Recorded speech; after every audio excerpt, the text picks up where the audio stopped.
देखिए, deputy CM Brajesh Pathak लगातार यहाँ बने हुए हैं, अधिकारियों से सामंजस्य करके संपर्क करके जो टीमों का संतुलन है वो साध के बार बार बाहर जाके जो राय मशवरा होता है, अपना सुझाव होता है वो देते हैं और उसके बाद फिर भीतर जाके एक जो निरीक्षण होता है कि कहाँ तक पहुँचा राहत का काम, क्या मशीनें अंदर ठीक से बेहतर काम कर पा रही हैं या नहीं कर पा रही हैं, क्या दुविधा है, क्या संकट है और क्या समस्याएं आ रही हैं, वो खुद जाकर भीतर देख रहे हैं। उनकी टीम साथ में है और अधिकारियों की भी टीम है और बाहर का पूरा रास्ता, चूंकि बहुत सारे लोग हैं जो बदहवास हैं, जो अभी आपने कहा कि बदहवासी का आलम है यहाँ, कोई किसी से कुछ भी बताने को तैयार नहीं है, चूंकि सभी लोग परेशान हैं और उदास हैं। अपने लोगों को भी आपका कोई हमसे हम बहुत परेशान हैं। आप यहीं रहती हैं? देखिए, यहीं रहती हैं ये और यहाँ पर रहती हैं, बहुत देर से परेशान हैं। इनके भी कोई अपने जो हैं वो भीतर हो सकते हैं, इनके परिवार के लोग हो सकते हैं। परेशानी के दौर में उनको और परेशान नहीं करेंगे। एक बार फिर से जब देखिए एम्बुलेंस आ गई है, एम्बुलेंस बुलाई गई है, यानी अंदर से कुछ और लोगों के मिलने की बात सामने आ रही है, कुछ और लोग मिले होंगे, इसीलिए ये एम्बुलेंस आई है। लगातार एम्बुलेंस और उसके पीछे भी कई छोटी बड़ी एम्बुलेंस, हर तरह की एम्बुलेंस यहाँ पर बुला ली गई है। छोटी से छोटी एम्बुलेंस भी आ रही है। देखिए, ये छोटी एम्बुलेंस है जिसको अगर जरूरत पड़ी तो अंदर ले जाकर वहां से लोगों को गाड़ी में लाद कर ले जाया जाएगा। ये छोटी एम्बुलेंस है और इनको सबको किनारे खड़ा कर दिया गया। चूंकि ब्रजेश पाठक हेल्थ मिनिस्टर भी हैं, डिप्टी सीएम भी हैं, तो जो स्वास्थ्य मंत्री होने के नाते उनकी जो जिम्मेदारी है, उन्होंने पूरा स्वास्थ्य महकमा यहाँ पर बुला लिया है। अधिकारी भी जो स्वास्थ्य महकमे के हैं वो यहाँ पहुँच चुके हैं, यानी जिला प्रशासन और पुलिस के अलावा स्वास्थ्य विभाग से जुड़े अधिकारी, उनकी गाड़ियां, उनके संसाधन, सभी लोग यहां पर पहुंच चुके हैं ताकि रेस्क्यू ऑपरेशन में किसी भी तरह का कोई व्यवधान ना हो। अगर किसी की स्थिति गंभीर है तो उसको उसी जगह पर एम्बुलेंस में उपचार दिया जाए। जो एम्बुलेंस है वो एडवांस लाइफ सपोर्ट सिस्टम वाली एम्बुलेंस हैं। उनको अगर कोई इमरजेंसी में निकलता है तो उसको उसी जगह पर एम्बुलेंस में ही तुरंत उसका उपचार कराया जा सके, इस ऐसी व्यवस्था यहीं पर कर दी गई है। अस्पताल ले जाने में समय लग सकता है तो उपचार में देरी ना हो, इसलिए एम्बुलेंस कई बुला ली गई हैं और ये एम्बुलेंस खड़ी हुई हैं, उनको खड़ा कर दिया। और देखिए, जानवर भी इस दौरान आ गए हैं और ये जैसे परेशान है ये, चूंकि रास्ते में उनको भीड़ के अलावा कुछ दिख नहीं रहा है तो वो जानवर परेशान है और भीड़ पर हमला भी कर। देखिए, बचिएगा चीजें, बचिएगा बचिएगा। चारों तरफ यहाँ बदहवासी का आलम है। अवधेश, आप देख रहे होंगे, जो नज़ारा आप देख रहे होंगे वो बता रहा है कि चारों तरफ बदहवासी का आलम है और किसी को कुछ भी सूझ नहीं रहा है कि कहाँ क्या करें, कैसे करें। रेस्क्यू ऑपरेशन कराने वाले खुद भी परेशान हैं और जो इस भीड़ को कंट्रोल करने में लगी है पुलिस, वो भी परेशान है कि आखिर कैसे लोगों को किनारे हटाएं और बाहर करें, जिससे जो ऑपरेशन है वो सही तरीके से चलाया जा सके। पूरा ऑपरेशन, आप इस ऑपरेशन को खास बात आपको ये बता दें, देखिए ये जो गाड़ियां खड़ी हैं ये भी इस ऑपरेशन में बाधा बन रही है। आसपास के लोगों की गाड़ियां हैं, ये यहाँ पर खड़ी हुई हैं। इसकी वजह से और जो रास्ता पहले ही सकरा है वो और सकरा हो गया है और जगह यहाँ कम हो गई है। इसलिए जो बड़े रेस्क्यू टीमें लगाई गई हैं, जो बड़ी मशीनें हैं, वो यहाँ भीतर नहीं पहुँच पा रही हैं और जो लोग हैं, जो यहाँ रहने वाले लोग हैं या उनके मिलने वाले लोग हैं, वो बाहर खड़े हुए हैं, परेशान हैं। उनको भी कोई दिलासा देने वाला नहीं है, कोई ये बताने वाला नहीं है कि अंदर क्या स्थिति है, अंदर हालात कैसे हैं और कितने जो रेस्क्यू चल रही है, अंदर ऑपरेशन चल रहा है, वो कितना अभी पहुंचा है। हालांकि जो सामने नज़ारा दिख रहा है अवधेश, वो बिल्कुल भी इस तरह का नहीं है, नज़र आ रहा है, अंधेरा भी है, वहाँ पर मशीनें लगी हुई हैं। कोशिश करते हैं कि अंदर का जो माहौल है वो समझाने की, अपने दर्शकों को दिखाने की कोशिश करते हैं कि उन तक बात पहुंचाई जा सके, उन तक वो जो दृश्य है, नज़ारे हैं, वो पहुंचाए जा सके। जो ऑपरेशन चल रहा है, जो टीमें लगी हैं, डिप्टी सीएम खुद अभी अंदर गए और अभी बाहर नहीं निकले हैं, वो अंदर ही कोशिश कर रहे हैं कि जो टीमों में तारतम्य मिलाकर बैठाकर इस ऑपरेशन को सही तरीके से अंजाम दिया जाए, जिससे ज़्यादा से ज़्यादा जिंदगियां बचाई जा सकें। जो अंदर लोग दबे हुए हैं, ज़्यादा से ज़्यादा जो बचाव कार्य हो सकता है वो किया जा सके। डिप्टी सीएम ब्रजेश पाठक और सारे अधिकारी, डीएम सूर्यपाल गंगवार वहां पर पहले से मौजूद हो गए थे और जब हम यहां पर पहुंचे थे, एबीपी गंगा की जब टीम पहुंची थी, उसी समय उस टीम ने देखा था कि वो सीधे नंगे पैर दौड़ते हुए वो आए थे और दौड़ते हुए लगभग उन्होंने रास्ता साफ कराया था। एम्बुलेंस के लिए रास्ता साफ कराया था और फायर ब्रिगेड, चूंकि बड़ी फायर ब्रिगेड की बड़ी गाड़ियां बुलाई गई थी, उनके लिए रास्ता साफ कराया था यहाँ पर। और तब जाकर, चूंकि इतनी भीड़ थी कि भीतर पहुंचना किसी के लिए भी संभव नहीं था, और खासकर उन बड़ी गाड़ियों के लिए जो बड़ी क्रेन थी या एम्बुलेंस थी या जो फायर ब्रिगेड थी, उसका भीतर पहुंचना संभव नहीं था। बिना उनके सहयोग के जाम लग जाता और एक पूरी तरह से, एक तरह से इसको कहा जा सकता है कि ब्लॉक हो जाता पूरा रास्ता, पूरा ट्रैफिक।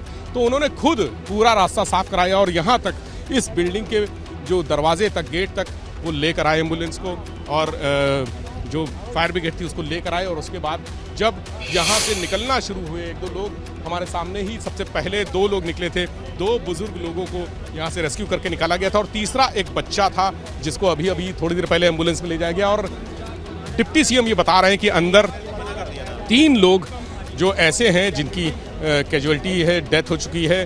हालांकि आधिकारिक तौर पर जो डीएम हैं उनकी तरफ से अभी ऐसी कोई इन्फॉर्मेशन नहीं आई है, पुलिस की तरफ से कोई इन्फॉर्मेशन नहीं आई है, लेकिन डिप्टी सीएम ने कहा कि 3 लोगों की डेथ हो चुकी है। उनको अंदर ज़रूर ऐसी कुछ तस्वीरें दिखी होंगी विचलित करने वाली, जो उन्होंने ये बात कही, लेकिन अभी ऑफिशियल इसकी पुष्टि नहीं है।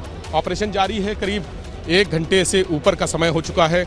7 बजे जो एक प्रत्यक्षदर्शी महिला थी, उसने बताया था कि 7 बजे के आसपास ये बिल्डिंग गिरी थी, 7 बज के कुछ मिनट पहले ये हादसा हो सकता है। तो 7 बजे से भी 8 बजने वाला है, लेकिन अभी तक भीतर जिस तरह से वो जो लेंटर एक दूसरे के ऊपर गिरे हुए हैं, 4 मंजिल की बिल्डिंग पूरी तरह से जमींदोज हो चुकी है, उसमें कुछ भी बचा नहीं है। सामने आप देख लीजिए, उसमें कुछ भी दिखाने लायक नहीं बचा है, सब सिर्फ और सिर्फ मलबा है, मलबे के अलावा कुछ भी नहीं है।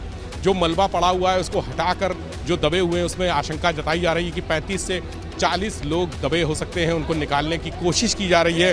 पैनिक फैला हुआ है, बदहवासी का आलम है यहाँ पर, लोग परेशान हैं, जिनके अपने हैं वो सुन कर चले आ रहे हैं। और देखिए एसडीआरएफ की टीम आ गई है, एसडीआरएफ की टीम आ गई है यहाँ पर, जो इस तरह के ऑपरेशन में माहिर है। एसडीआरएफ की टीम, ये लोग पहुंच गए हैं और अब ये उम्मीद है कि ये ऑपरेशन अब जल्दी से जल्दी जो लोगों को निकालने की कवायद होगी, इधर आ जाइए जितिन, वो जल्दी से जल्दी शुरू हो जाएगी। यूपी फायर सर्विस के लोग अपने जो उपकरण हैं वो लेकर हैं और एसडीआरएफ की टीम अपने उपकरण लेकर आ गई है।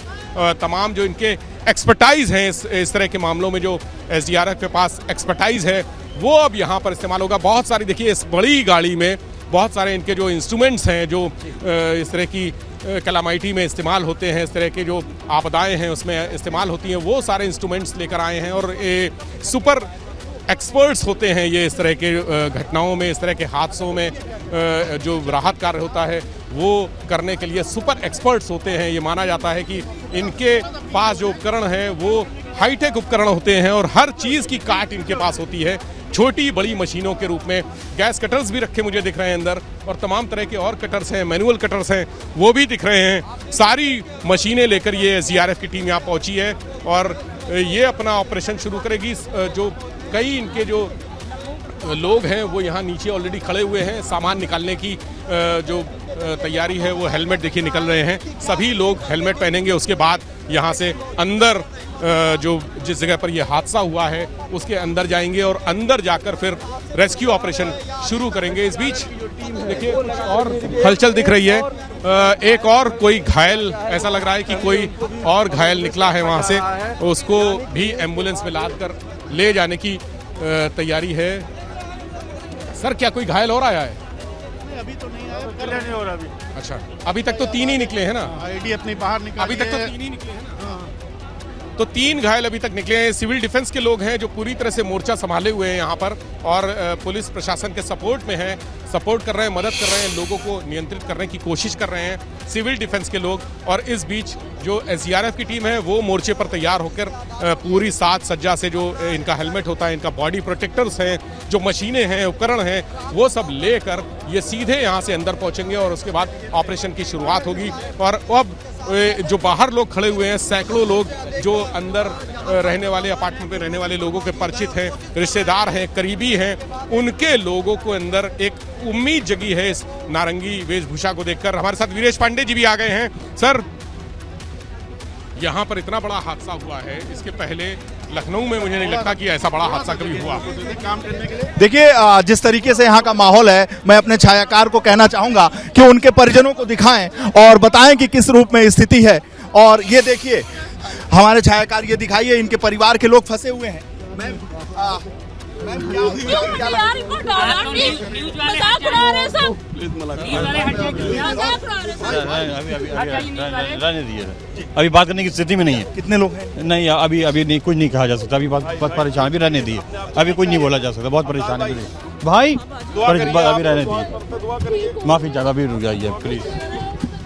तो आपने देखा कि जो स्थिति है यहाँ पर बेहद ही नाजुक है और इस वजह से बोलने की स्थिति नहीं है। कितने लोग फंसे हुए हैं। माना यह जा रहा है कि सरकार का कहना है कि सिलेंडर ब्लास्ट है, लेकिन जो खबरें आ रही हैं, जो पुलिस कमिश्नरेट के सोर्सेज से खबर आ रही है, होम सेक्रेटरी से ये खबर आ रही है कि ये कहीं भी ये जो बड़ी खबर आ रही है सिलेंडर ब्लास्ट से ये धमाका हुआ। Cylinder blast, G cylinder blast के से ये धमाका हुआ, लेकिन विवेक त्रिपाठी पुलिस के सोर्सेज से ये खबर है कि इसमें कुछ अवांछनीय तत्व भी हो सकते हैं, इससे इनकार नहीं किया जा रहा है। जी हाँ, मैं जिन शब्दों पे जोर दे रहा हूं उस पर ध्यान देने की जरूरत है। कुछ अवांछनीय गतिविधियां भी शामिल हो सकती हैं, इस बात का भी यहां अंदेशा जताया जा रहा है। सोर्सेज से पुलिस विभाग के उच्च पदस्थ सूत्रों से ये जानकारी मिली है और ऐसे में जो सरकार है इस पहलू पर भी जांच कर रही है। हालांकि मुख्यमंत्री इस पूरे मामले पर पूरा ध्यान लगाए हुए हैं, खुद मॉनिटरिंग कर रहे हैं। उन्होंने जो होम सेक्रेटरी संजय प्रसाद हैं उनसे बात की है। संजय प्रसाद लगातार इस पूरे मामले, और आप देखिए कि जो एसडीआरएफ की टीम है वो यहाँ पर आ गई है और इनकी कई टीम को यहाँ लाया गया है और इस पूरे मामले में ये एसडीआरएफ की टीम काम कर रही है। लगभग बताया जा रहा कि 40 से 50 लोगों के दबे होने की खबर है। और फिर अभी यहाँ पर कौन कौन अधिकारी और कौन कौन लोग आए? देखिए यहाँ पर डीएम सबसे पहले आए थे, उसके बाद पुलिस कमिश्नर और फिर डिप्टी सीएम अब आ चुके हैं। डिप्टी सीएम वीरेश जी अंदर हैं जो खुद